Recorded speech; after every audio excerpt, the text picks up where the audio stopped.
ਅੰਮ੍ਰਿਤਸਰ ਵਾਲੇ ਪੁੱਜ ਚੁੱਕੇ ਹਨ।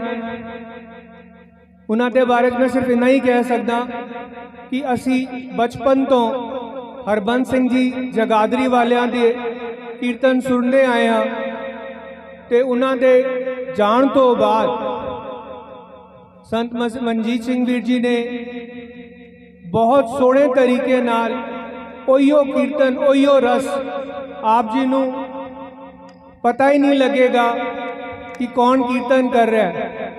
बहुत रसीले ढंग नाल आप जी नूं गुरबाणी सरवण कराणगे। साडे विच पहुंच चुके ने संत मनजीत सिंह जी। मैं आप संतां नूं बेनती करांगा एक जयकारे के रूप में उन्होंने हाजरियां प्रवान कराणियां जी। बोले सोने